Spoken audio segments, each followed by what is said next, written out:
Fineokay and this game, and we're just gonna be talking about Season 8 and everything that that I learned from the PTS, everything I think about it, because PTS, or not PTS, but Season 8, actual season, will be dropping in 2 days. And I think a lot of people are gonna be playing. And because a lot of people are gonna be playing, hopefully the servers will be fine on day 1. But here's to hoping. But either way, it should be a good time. I'm very excited for... The number one thing that I'm most excited for in Season 8 is just all the starter item changes in solo. Now, there is a sneaking suspicion, or there is a worry that I have, and maybe some other people have. I don't know if it's a worry for them, but it is for me. There is a worry that the starter item of choice that might just be the best is going to be the new Warrior's Blessing, which is called like Warrior's Axe or something, which is kind of unfortunate. The reason it's probably going to be one of the better starter items is just because the upgrade is really, really good. It basically gives you like a Soul Reaper proc with a ton of defense. It just makes you really tanky while doing a lot of damage, which is usually pretty good. So that's kind of a worry I have right now. But other than that, like the starter items I'm so excited for. Played a lot of PTS, probably played like a total of like 8 hours or something of it. Got to mess around with Bluestone, Destal. Both of them felt just like they felt years ago. Just really fun to play around with in lane. It makes you and the other solo very squishy. That's what the starter items kind of do, which is a good thing. It just kind of makes you both killable because there's a lot more outplay potential and a lot like you can actually abuse the lane and all that, which is really nice. But even something like Mannequin Scepter, you know, like they're just fun. Mannequin Scepter makes you pretty tanky and allows you to do a lot of damage and just kind of be out tradable in lane. But I still think it's a fun item just because it allows you to clear jungle really fast. And a problem that I had with this season, current Season 7, is that you relied a lot on your jungler to like secure your blues or go for the enemy blues and stuff like that. And because of that, if your jungler just decided he wasn't going to come to your side of the map or do anything like that, you were kind of left on your own. You were kind of left for the wolves, you know? So that was unfortunate about last season. So that is one thing that I think next season's going to like maybe fix or be better with. Because you don't really have to rely on them as much. Even if you don't go mannequins, it's still fine because you still clear the jungle pretty fast because they made things squishier and everything like that. Another like really cool thing that I like about Season 8 is the little hole that they made in the blue buff. So they separated the rock for blue so you can actually walk through it. So you can walk through it to proxy or you can walk through it to go to your own proxy, and like it's just a nice little addition that makes things a little bit more accessible, makes things flow a little bit better. I want to make sure I don't lose these minions. I'm gonna grab my jump here. Grabbing your jump level 3 is fine on 9 key, so you can clear, like your clear is already really good, and your jump resets your auto animation, so that's really nice. Yeah, having tanky buff camps is really annoying because it always just makes it so you have to rely on the jungler, which nobody really likes, or at least nobody as a laner likes that, you know? Maybe the junglers like it because they like to get their XP. The only sad part about the PTS, maybe it wasn't the only sad part, but one of the sad parts about it is that there weren't really a lot of item changes. Like, there wasn't a lot of, like, varieties in the build and a lot of changes in, like, what all of your items were going to be. Obviously, the starter items are all different, and there's a lot of cool stuff to look forward to with that. But as far as, like, the actual items go, there wasn't really any difference. So there wasn't a lot of theory crafting as far as builds go and stuff like that. The starts, that's another thing that's going to be pretty cool, I think. The starts are going to be a lot different. There's a lot of options now that everything spawns at the same time, which is awesome for us solo laners because we no longer have to worry about the weird awkward start of starting your blue and then losing the first wave and somebody hitting 2 when, you know, like, even though like sometimes you would walk into lane this season and you'd be there first, but somehow like they would get an extra minion over you even though you had the better clear. It was just random in RNG and nobody liked that, and that's all going to be a lot better and fixed in Season 8. In fact, you're going to have a lot more XP in Season 8 early on just because all the buffs spawn at the same time. Maybe kill this guy.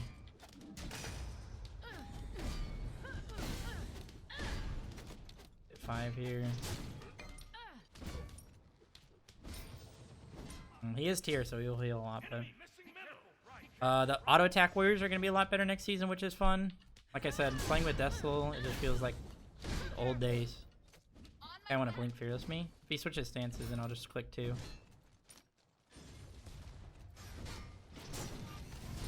Alright, we'll just back now. For our warrior tab we'll go warrior tab into mystical. Something to think about with Season 8 as well is that they're going to be doing a lot more updating like throughout the year. There's supposed to be like 4 major updates.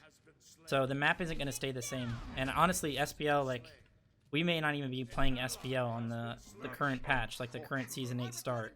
There's probably going to be a lot of changes before we even start SPL. So what I've noticed as well is that there's also this awkward spot in Season 8 where you have like a starter item and you kind of want a tank item as your last item, but most of the starter items like transition into like a full damage item, like especially like mannequins, bluestone, all that, Desthol. And a lot of times as a solo laner, you want to go a tank item last, so it's really awkward to upgrade your starter item because you're in a spot where you only have like 150 physical prot and maybe like 100 magical prot, and you really need like a last item mantle, last item like whatever. And in all those scenarios, it's like really awkward to just upgrade your starter item, you know? That's something I'm a little bit worried about, but that's going to just take some time. I think people will like figure out the build and what exactly to go. That's why I think maybe the Warrior's Axe upgrade is probably the best start as far as like late game goes. Just because you don't have to worry about like getting a full damage item and wasting your item slot. It's not a waste, but take items actually towards the end of the season were curses. Tank items towards the end of the season were actually pretty good in my opinion. Like I was feeling pretty good being a tank late game for the most part. But that's part of the reason for that was the god selection for mages and stuff towards the end of the season. Like there's a lot of hells and healers are really bad at killing solo laners, so. What's up, press 1 for spawn? How are you?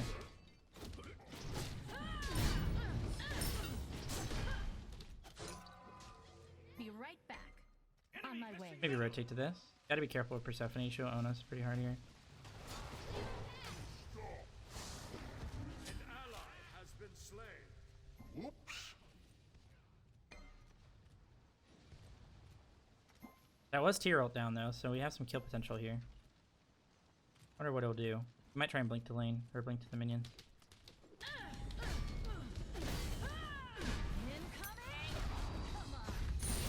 Never mind, that's just a kill. Punish him for using his ult and him for him being really low. I do think my another worry that I have for Season 8 is that I'm worried that the damage items are going to be a little bit silly. I think in the early game, what I got from my impression from the PTS is that solo lane, it kind of feels like Season 4, where if you can get a lead in lane, you can like get a lot of like farm off of it. You can seal their blue pretty easily, their back camps, because everything's just kind of easier to clear. And if you have like a mannequins, you'll just walk around and one-shot stuff. Like what I was doing a lot on the PTS was I would have mannequins and I'd be winning lane pretty hard, and I would actually invade the first respawn of blue, like the level 4 respawn of blue buff, and I would just walk up and one-shot it, and like before their jungler could even contest it. And because I do so much extra damage to it because of my item, like I just think that actually might be a pretty sick start, because you can just like snowball with invading their buffs and stuff. So oh, that's unfortunate. Ultimate is down. That's too bad. Oh, what a jump. That was sick. On my way. Ultimate is ready. On my way. This is awkward. Enemy ultimate incoming. We got an Apollo here. This is a weird fight, isn't it? I need my ult in 2. Guy's dead. Their blue is still up though, so this is pretty good for us. An enemy has been slain. Yeah, what comes with like not relying on the jungler kind of makes it so you can be more aggressive on their buffs as well. Like you will no longer just get insta like stolen on blue, you know, if you just do more damage to it, and that's really nice. Kind of allows you to be a little bit more impactful early game as a solo laner.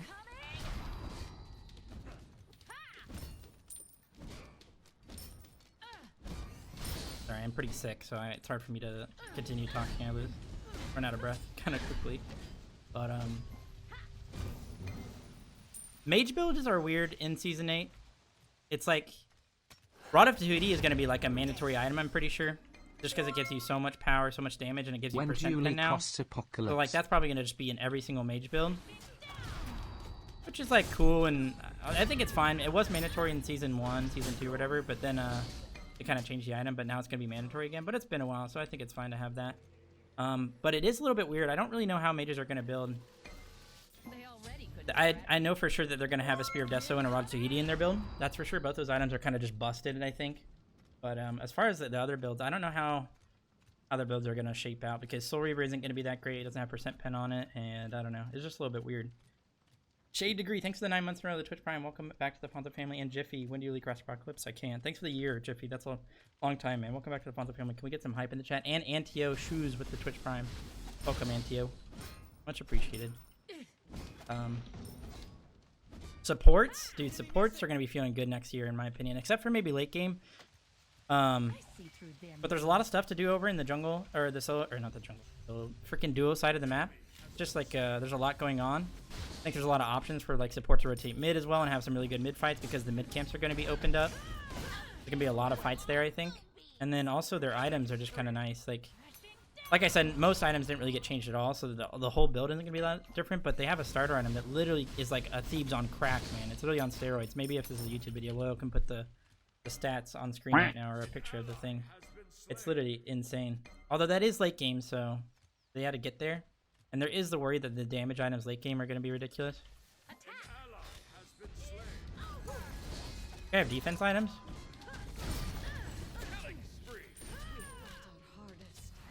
Pretty sure the Scotty has defense items. Oh yeah, he does. He's their tank? I can kill this guy. Oh, maybe not. Where'd the Loki just go? Anyway. He's building a Sav, yeah. Is he their tank or their ADC? I'm confused. I'm just gonna go Relic Dagger for fun.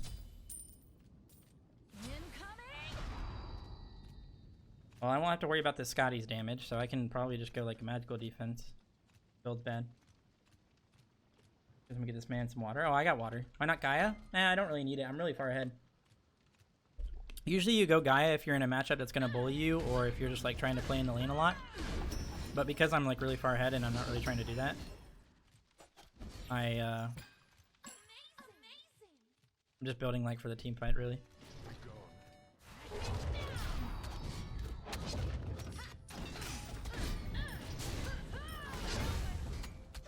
Oh, you're tanking. Uh-oh. Okay.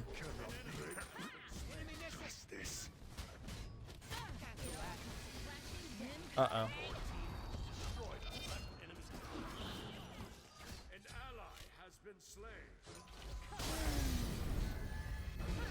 That was a good wall.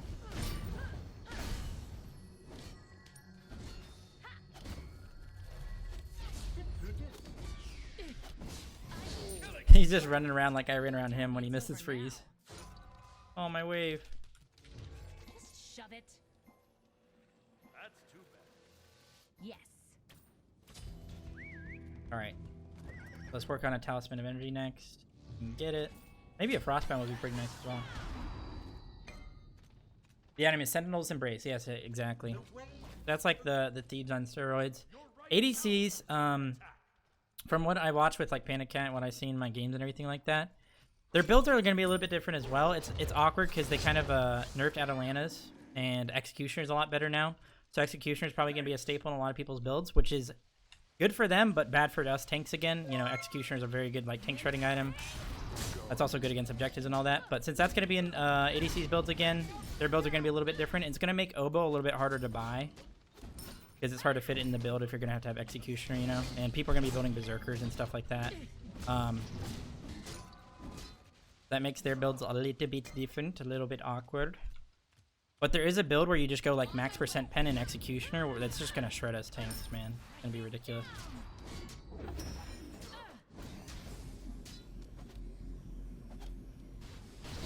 That's something we're definitely going to have to worry about. Is Pog, thanks for the 5 months for the Twitch Prime, man. Welcome back to the Fonzo family. Oh, that was sick by layers. Holy.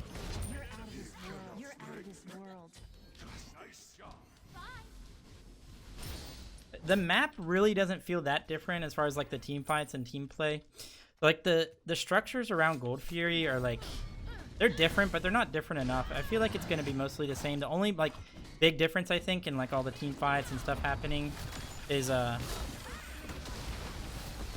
around the mid camps. They opened that up a lot more. So this guy just jumped. Vegas. They opened that up, so the mid camp fights are going to be a little bit different. And there might be a lot more fighting around there, and for us solo laners, that's kind of a good thing. That means we can maybe rotate to some more mid fights in the early to mid game and just be really impactful and just kind of own.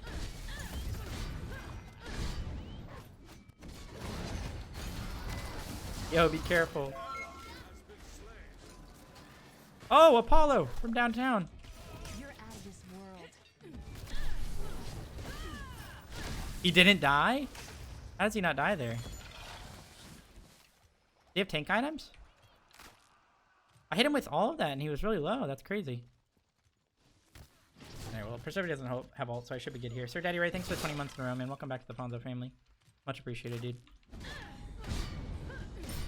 I'm pretty close to Talisman of Energy, so I kind of just want to farm up to that. Raw skill and good intel. A perfect pair. Alright, we have it. Wait, I kind of already had it, didn't I? Oh, do you have this in red? So yeah, as far as like everything on the map, really not all that different. The map is definitely bigger, but it doesn't really make that much of an impact in my opinion. And people thought, or I think some people still think that TP is probably going to be the play in solo just because the map's a little bit bigger. And because the lane might be a little bit more important. If you can win the lane, you get a lot more farm around fire, or around like the fire side of the map. Solo side of the map with like the scorpions, with the low respawn back camps and stuff like that. But honestly, you get a movement speed buff out of base, and foregoing like having double team fight relic is just so bad. I think we've learned that I don't think it's worth it to go TP, even if you think the map is like bigger, and for that reason it should be bought. It doesn't. The map doesn't really feel that much bigger, like especially because you get the movement speed buff out of base. You know, usually the map feels bigger because it takes forever to get back to your lanes and get across the map. But you know, it's really not that crazy. I think. I'm just gonna go ahead and rotate here. I'm really strong with full 4 items, double relic and relic dagger.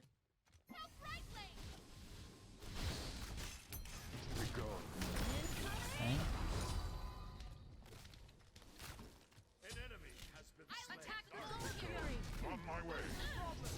Guy is very tanky. He went breastplate tier and has heal. Some points in his 3 probably now. They can do gold without me. I can just zone here. Talisman's gonna be really awesome next patch as well. I'm excited about that. I mean, it's already a good item in my opinion, so, but it's buffed. You get a single assist or a kill in a team fight, and it instantly fully stacks, which is just insane. Such a fun item. Makes you tanky, and it makes you just like hyper farm with your movement speed and your attack speed. Oops.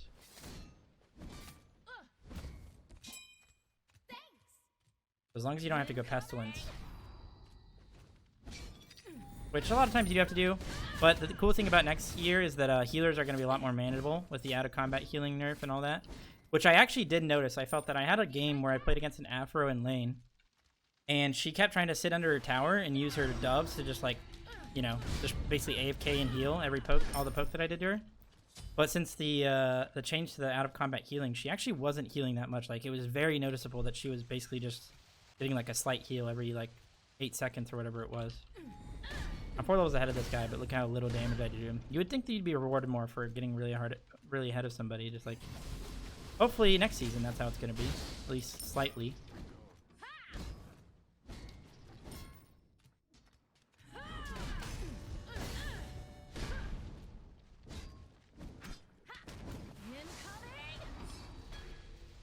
Get him, Sobek.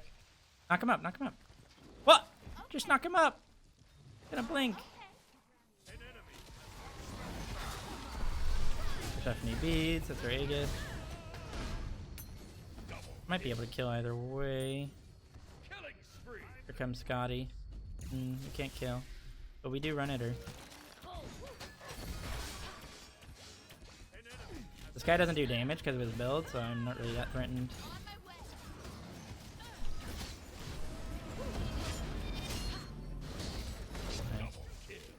Oh no, he went back. He went back into the Awoke, so he kind of just died anyway and killed himself. What's up, username? How are you? The whole door, the whole door in like Season 8, the gate or whatever you want to call it, where you can open it and everything.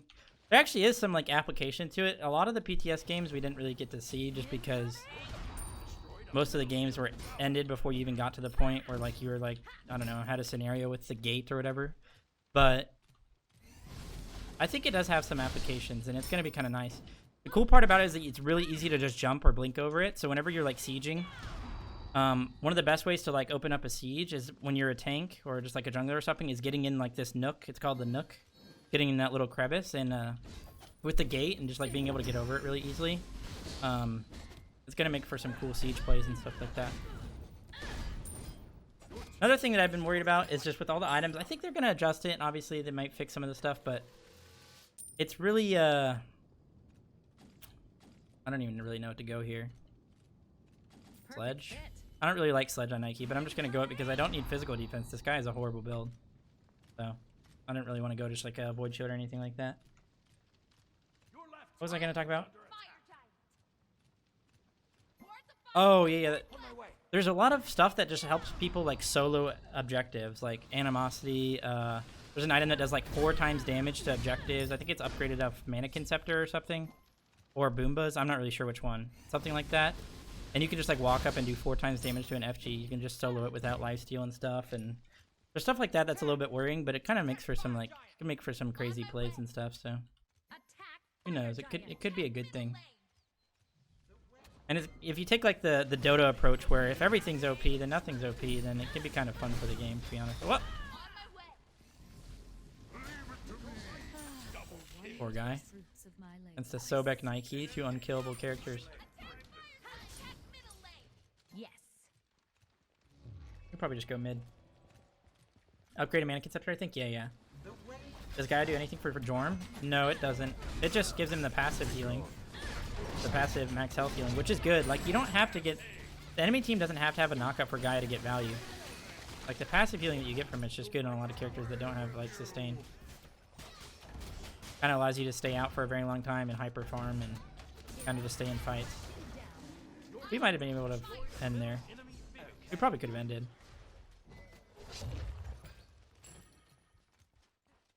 The Scepter work for Jorm? No. They fixed that. It did at first. There were a lot of bugs on the PTS at first, but they fixed it. But that's what the PTS is for. Although some of the bugs I was a little bit, you know, like... Some of the bugs were a little silly. Like, they were like, yeah, that's what the public test server's for. But honestly, some of the bugs happening was just a complete waste of time. And, like, it's something if you played one game, you would notice and you could have instantly fixed. You know what I mean? So although it is a test server, like, you don't want to just, like, waste time on certain things that should be very, very obvious that you don't need to test. You know what I mean? You always build Sledge on Nike? No. I actually pretty much never build it on her. I usually prefer other items. I don't really build Sledge that much in solo to begin with. It's hard to fit in a lot of builds. I usually only build it on Set and Rat. I'll just go Mantle. You don't really need power items on Nike. You can just be a really nice tank and do enough damage with your Mystical, your Thorns, and your... Oops. And your autos and your abilities and everything. Yeah, and they don't have a Sunder, so... Since they don't have a Sunder, I literally will never die this game. That's kind of nice.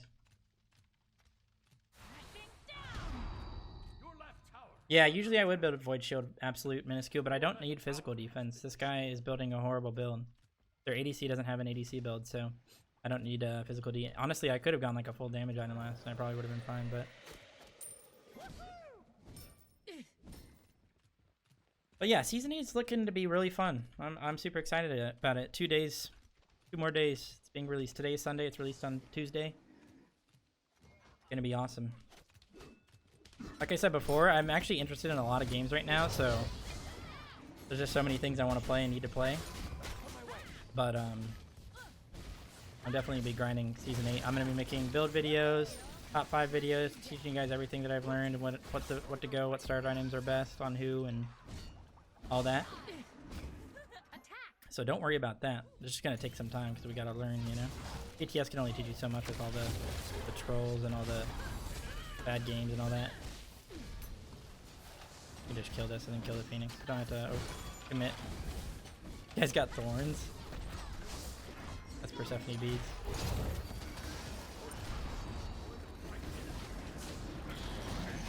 You can't run here. You can't go here, buddy.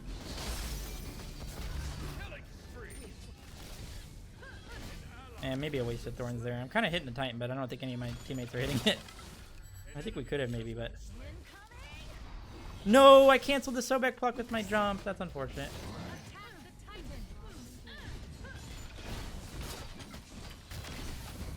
Get poked too hard by Persephone. I don't know if we can end. No, why would he pluck him away?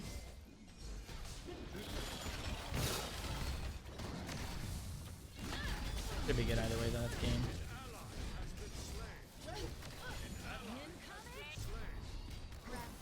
game. His ult just came back up. That's pretty funny. Yes. Does Dope C do it? He do it.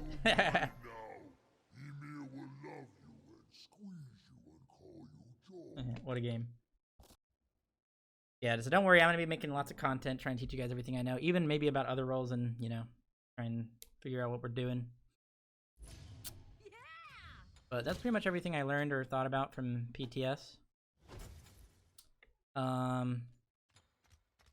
think, and just to recap, maybe I think maybe the best solos heading into next season are probably going to be similar to this season. I think Wukong, Arthur, Kukulin, and even something like Cthulhu are probably going to be really good. Rat and Set, I'm a little bit worried about just because I don't know whether they're going to be able to survive a lot of the lanes because they get poked a lot really early on this season, and next season it's going to be even worse because of the starter item. So we'll have to see. I think maybe they can make it work with like the Warrior's Axe or whatever. We'll see. I have to test it out, but yeah. That's pretty much all I learned. So yeah, hope you guys enjoyed this video, and I'll see you guys in the next one. Peace out. Stay safe and stay healthy as always. Bye-bye.